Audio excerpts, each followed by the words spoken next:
Mind करवा दूं तो तुम लोगों ने इक्विलेटरल ट्रायंगल, आइसोसेलेस, स्केलीन, है ना, और आज जो डिस्कस करोगे वो होगा राइट एंगल ट्रायंगल, है ना। साइज है 16.2। Question number 5।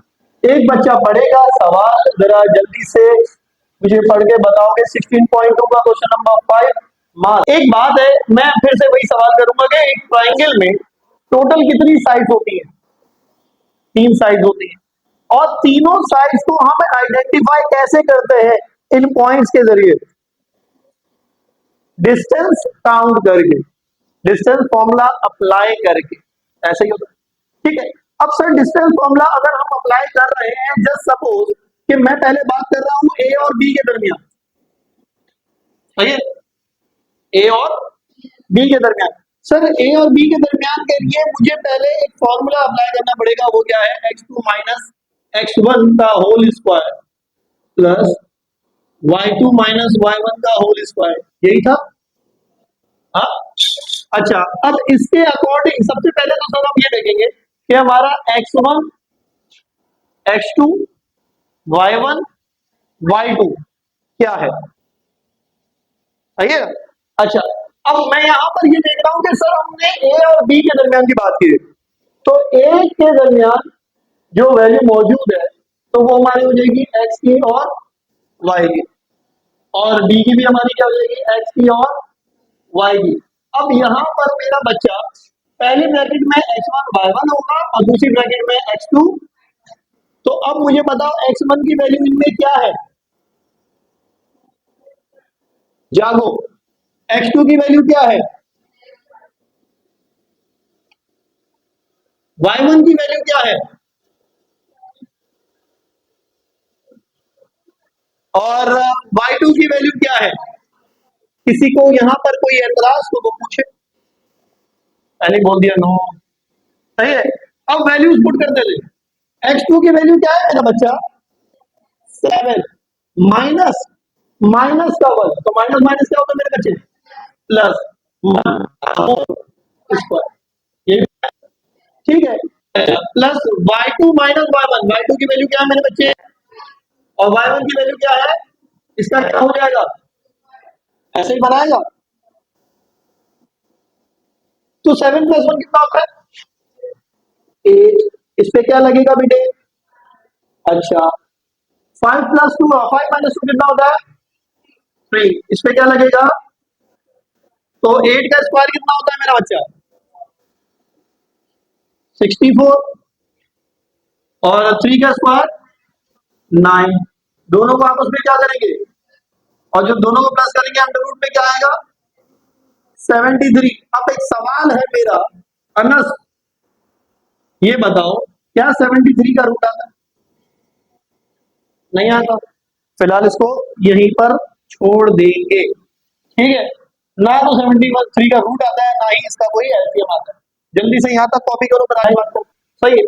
तो आपने बिल्कुल वही डिस्टेंस निकालना है, बिल्कुल उसी तरह से एक ट्रायंगल फॉर्म करने के लिए एक एक करके साइड बनाते जा रहे हैं। अब मिसाल के तौर पे अगर मैं बोलूं AC, इसका फॉर्मूला क्या रहेगा बताओ जरा? x2 माइनस x1 का प्लस, यही बनाएगा।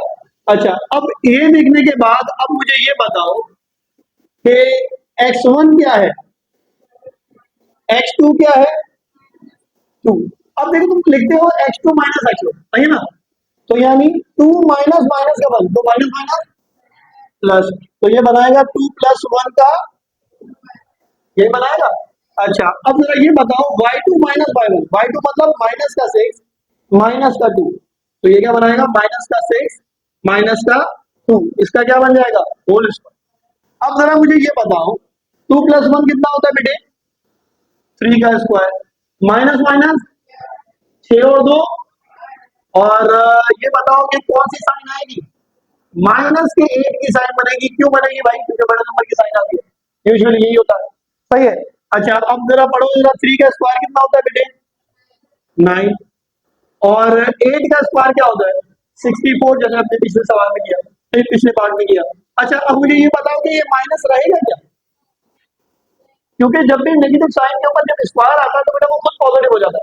ठीक है, तो यहाँ पर कौन सी साइन आएगी? अब बताओ 9 + 64 कितना होता है? क्या यही आया था लास्ट आंसर आपका?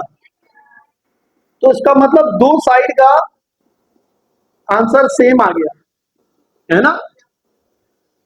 अगर मैं इसको जरा तवज्जो दे, अगर मैं इसको राइट एंगल ट्राइंगल की नेचर से ना देखूं, अगर ना देखूं, तो ये राइट एंगल ट्राइंगल के अलावा कौन सा ट्राइंगल कहला सकता है जिसकी दो साइड सेम हो?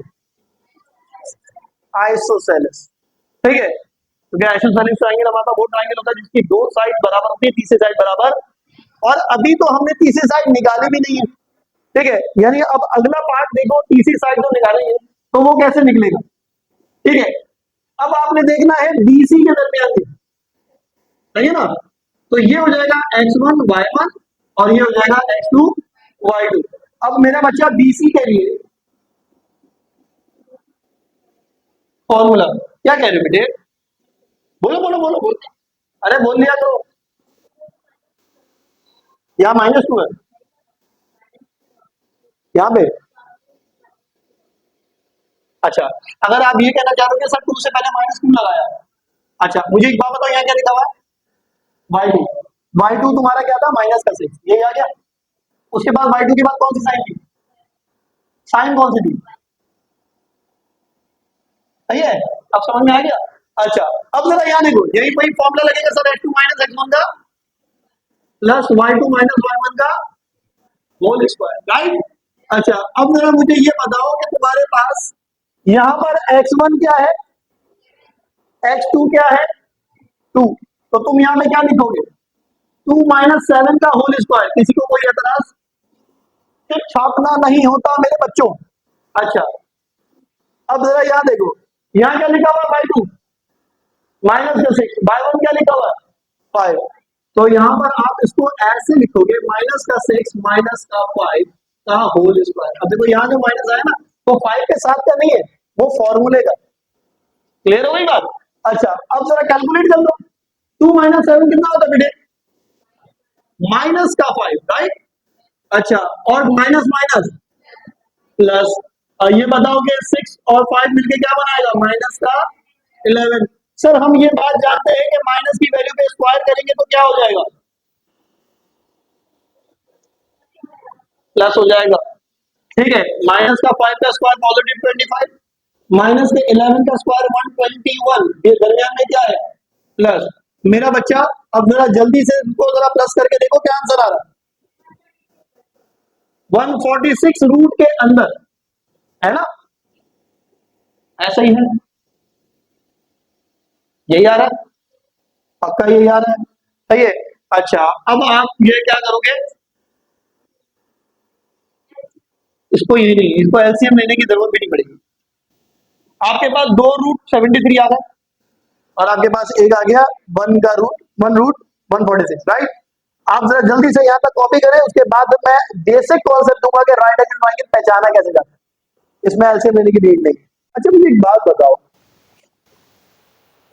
AB की लेंथ कितनी आई? √73। AC की कितनी आई? √73। और BC की कितनी आई? 146। सही है ना? अब यहां पर एक नया कॉन्सेप्ट आपको दे रहा हूं। बेसिकली क्या है कि इस चैप्टर में उसका अमल दखल सिर्फ इस टॉपिक में है, बस, इससे ज्यादा नहीं है। इन फ्यूचर तुम लोग बजाबता इसके ऊपर थ्योरम पढ़ोगे मैट्रिक क्लास में। थ्योरम नंबर 23.1, 23.2, दो थ्योरम होंगे। और इस थ्योरम का नाम बता दूं, Pythagoras theorem. Pythagoras theorem basically एक राइट एंगल ट्रायंगल के लिए तैयार किया गया। इसका मतलब यहां पर मैं पूरा समझा देता हूं कि इसकी जो दो साइड्स होंगी उनका स्क्वायर का सम, स्क्वायर का सम यानी उन साइड का पहले किया जाएगा स्क्वायर और फिर उनको आपस में क्या किया जाएगा? प्लस। वो एक साइड के स्क्वायर के बराबर होगा। अच्छा, अब यहां पर मैं एक छोटे से जो है कॉन्सेप्ट को और ज्यादा डिटेल लेके चलता हूं, तो मेरे बच्चों को याद होगा कि उन्होंने अलग अलग तरह के ट्रायंगल पढ़े, सही है ना?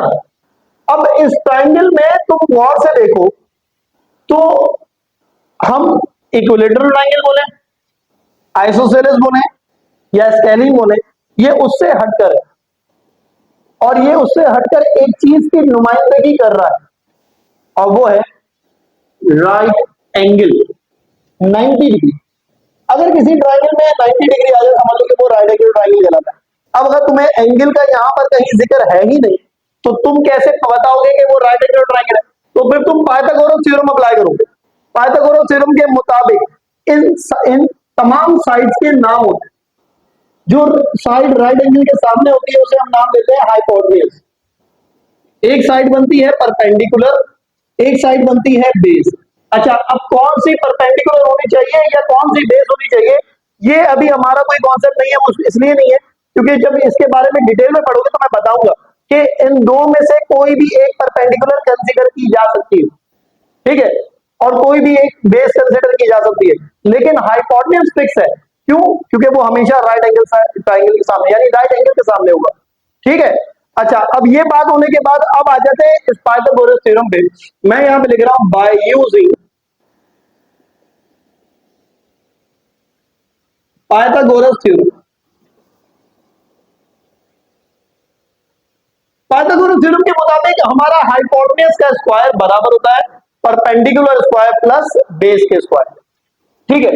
मैं यहां पर इसको लिख के आपको दिखा रहा हूं, हाइपोटेन्यूज स्क्वायर हमेशा बराबर होता है परपेंडिकुलर स्क्वायर प्लस बेस के स्क्वायर।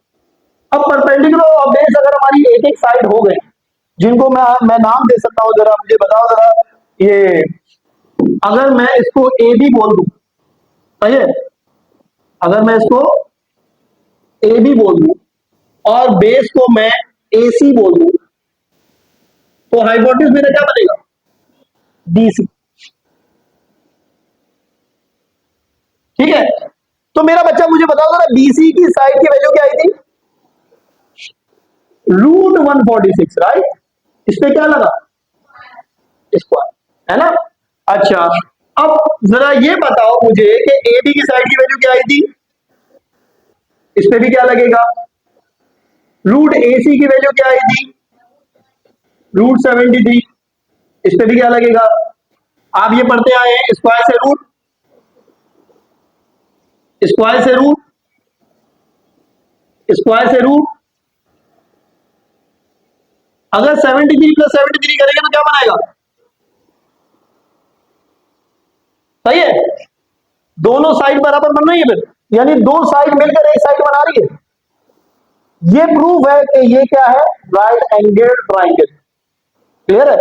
इसके नीचे आप मेंशन करेंगे हैं ए बी